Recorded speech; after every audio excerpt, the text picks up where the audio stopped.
done, but it is such a great relationship we have with Roper St. Francis and the opportunity to work together. And of course, the city's more than happy to be able to offer a location that's central for this to be done.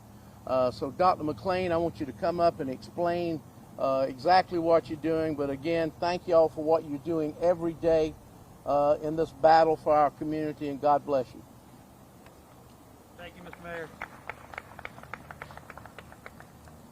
Thank you, Mr. Mayor. It's our privilege, and we're ecstatic to be here today to kind of outline what we'll be doing over the next few weeks. Roper St. Francis Healthcare is moving forward in our next stage of vaccination efforts for the people of the Lowcountry. Since December 15th, we've been undergoing vaccination effort to our teammates and to our healthcare providers to try to ensure the best we could that care would be able to be provided in our acute care settings and our ambulatory settings. And at the beginning of the week, the governor issued the expedition of issuing that out to the community. And so we began last week making efforts and plans to be able to roll this out on a large scale. We began looking around at our geographic footprint and where we're located, where our community's located. And we saw an obvious site here, an opportunity at the Coliseum, reached out to the mayor's team, and just happy to have the collaboration we've had with the mayor and his leadership to be able to welcome us in and give us an opportunity to set up in a central location that'll be real easy for our community to get in and out of for the vaccination effort.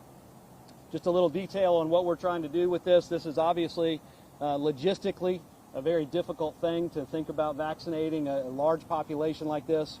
There's referenced over 100,000 Lowcountry residents are 70 and older, and so that's quite an undertaking that all the health systems will be trying to engage in. And so we're stepping forward and going to set up a drive-through vaccination clinic here on the Coliseum location. The way that'll work is you will have to have an appointment. I can't stress that enough, that if you just drive up and drive in and don't have an appointment, we will not be able to accommodate that. And the reasons why, not because we don't want to, but because the logistics of this are very difficult with the unknowns and the uncertainties that go into the supply chain for this vaccine and the precious nature of the vaccine, as well as the handling requirements for the Pfizer vaccine, makes everything very difficult to accommodate just walk-in service. So we will not be able to accommodate that. In order to get an appointment, you will contact your Roper St. Francis physician to get assigned an appointment slot. If you don't have an arrangement or a relationship with Roper St. Francis yet, we welcome you in. We'll get you an appointment. You can call our number 727-DOCS, and we can get you in a queue to get an appointment set. We will be doing the drive-through appointment, so you'll drive in on the International Boulevard entrance, come around the building. We'll have drive-through lanes. You'll get your vaccine, and then we will ask that you wait in the parking lot for 15 minutes in assigned spaces so that we can monitor you for any possible side effects. I'm very happy to say that we've done almost 9,000 vaccine administrations so far and have had very little with respect to side effects. I think across the country, millions of doses have been given, and the side effects have been what we predicted and have been very minimal. And so I'm happy to say that I don't expect much problem with respect to the observation period, but nonetheless we will comply with the CDC recommendations and watch all of our patients for 15 minutes post-vaccination, and then you'll be able to exit the facility. Want to welcome in Kim Butler-Willis as well. She does a lot of our work in the community and setting up community understanding of the vaccination effort as well as the side effects. And so we're going to be hosting an informational YouTube session next week, and Kim's going to come on and tell us a little bit more about that.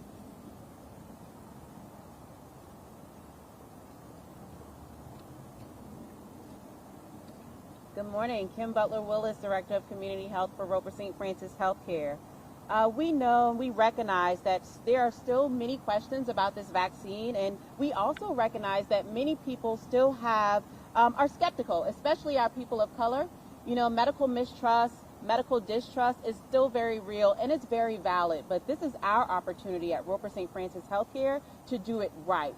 And so we are working together to bring together a panel of our COVID experts so that we can answer those tough questions that you have, and not just you, our greater community, but even our teammates and their families.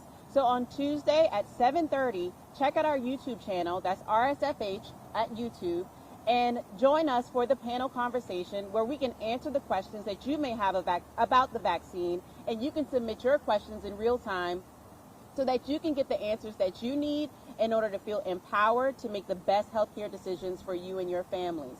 We've lost already nearly 6,000 lives here in South Carolina, and now that we have some extra tools in the toolbox, let's use it and let's make sure that we move through 2021 in the best state possible. So we hope to see you on Tuesday at 7:30. All right, thank you so much, Kim, and look forward to getting that information out as well. So again, just to solidify the plans, we will be initiating this plan next Wednesday, so that'll be January 20th.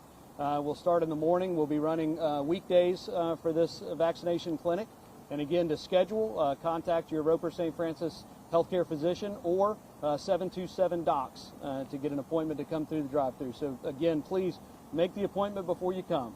We'd love to see you here. Thanks a lot. Yeah.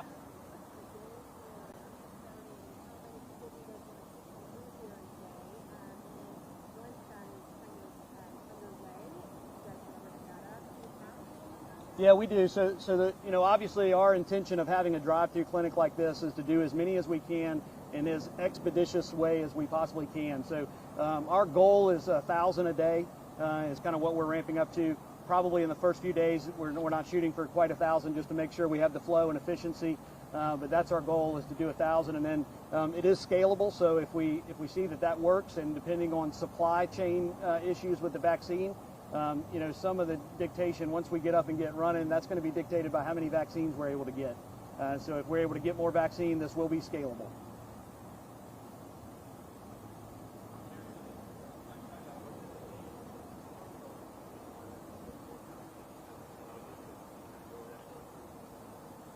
Well, I think it means about the same to us that it does for all the other areas, because we're not restricting this to just North Charleston folks. We have worked with Roper in the past, and when they're looking for a centralized location, you can't find a better location than right here. And of course the facility is underutilized right now. And so we're just proud to have a relationship with Roper St. Francis where we can communicate back and forth.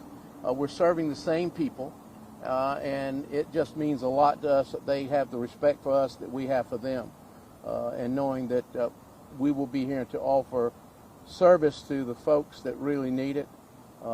People are afraid. People are scared. They're scared of the pandemic, but some of them are also scared of the vaccine. And these professionals can explain that far better than I can. So I think it's important that we have the people here can not only give the shots, but tell them what to expect, what not to expect, so that they feel comfortable and safe. You notice they said there's going to be the delay after you take it, so they can make sure there's no reaction. So they're just a great team, and we're very proud to have them here in North Charleston at this location, serving all the people of the greater Charleston area.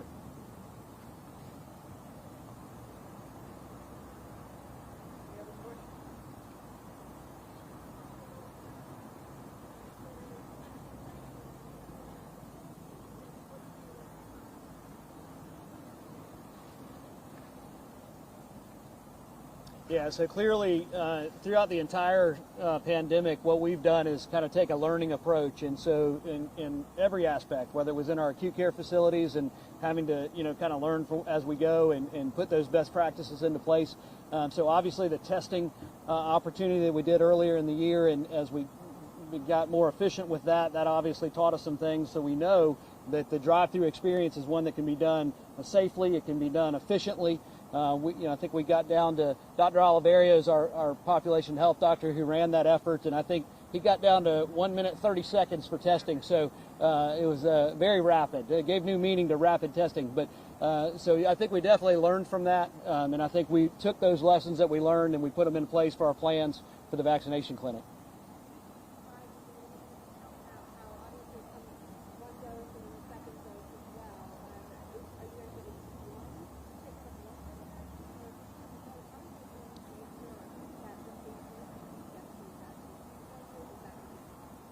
yeah, certainly that's something that has to be paid attention to. The recommendation currently is to not change brands of vaccine, and so the vaccine that all health systems are getting is the Pfizer vaccine right now. From our understanding from DHEC, that's the plan going forward, that we'll be getting the Pfizer vaccine.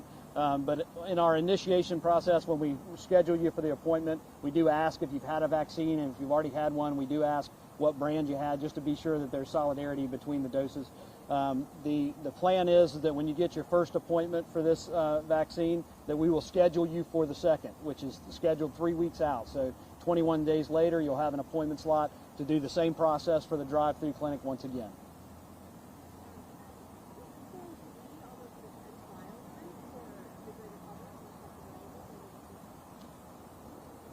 Certainly. I mean, I certainly think the same approach is going to be taken, that lessons that we learned through the initial days even will be put into play, and we'll learn from that, and hopefully it'll get more efficient as we go. So certainly this is something that we hope to be scalable, not just at this location, but possibly other locations, and possibly other health systems can, learn from the experience we're going to get next Wednesday. So I'm happy to share those lessons learned and to scale this for the entire population.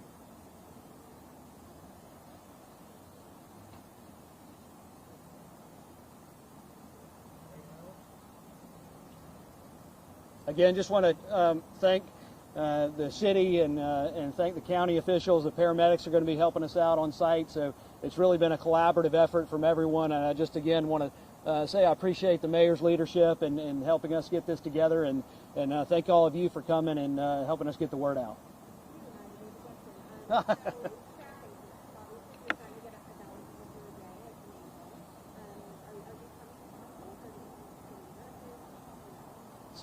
So currently the staffing will be Roper St. Francis Healthcare, either our current staff or volunteers that we've had through our system and our normal channels of getting volunteers.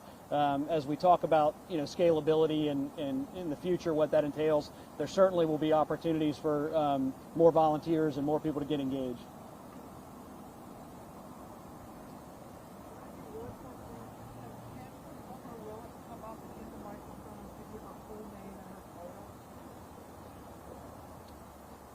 Good morning again, guys. Again, that's Kimberly Butler Willis, KIMBERLY BUTLER WILLIS. Title is Director of Community Health.